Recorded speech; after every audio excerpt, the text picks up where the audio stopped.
সম্মানিত উপস্থিতি, আমি বলছিলাম যে মুহাম্মদ সাল্লাল্লাহু আলাইহি সাল্লাম যখন আলোচনা করতেন তখন সাহাবায়ে কেরামগণ সামনের কাতারে এসে বসার চেষ্টা করতেন।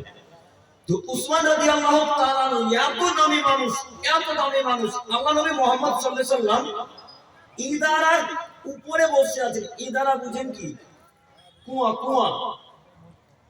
তো কুয়ার উপরে আল্লাহ নবী বসে আছে। তো আল্লাহ রাসূলের কাপড়টা একটু হাঁটুর কাছাকাছিতে ছিল, উপরে ছিল।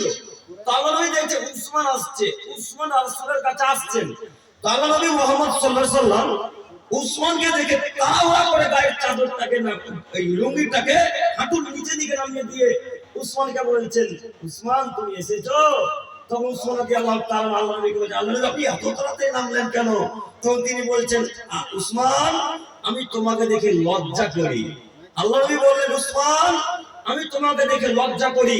আরে আমি তো তোমাকে দেখে লজ্জা করি, স্বয়ং ফেরেশতা তোমাকে দেখে লজ্জা পাই। তা না উসমান, এত দামি মানুষ যাকে দেখে ফেরেশতা লজ্জা পায়, যাকে দেখে ফেরেশতা সম্মান করে, এত নামি দামি মানুষ মুহাম্মদ সাল্লাল্লাহু আলাইহি ওয়াসাল্লামের সামনে কাতারে ফার্স্ট কাতারে বসতে পারে। আপনি তো বুটকা কর মাজা কর মানুষ, আপনি এত পিছনে কেন? আপনি ফার্স্ট কাতারে কোন না করে পিছনে আছেন কেন? এত কপালে বিল নিয়ে বসে আছেন, এই তো আপনি মুসলমানের বাচ্চা। আপনাকে ইহুদিরা কাটবে তো খ্রিস্টানকে কাটবে?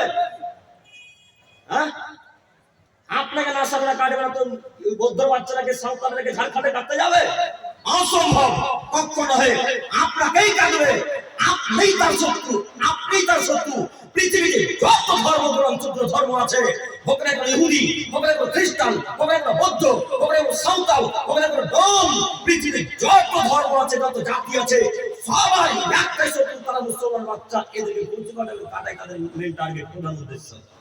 অতএব কবরে বিড়ি নিয়ে ঘুরে বেড়িয়ে নিজেকে মুসলমান মনে করেন, কবরে গুটকা নিয়ে ঘুরে বেড়িয়ে নিজেকে মুসলমান মনে করেন? অসম্ভব, কখনো হয়।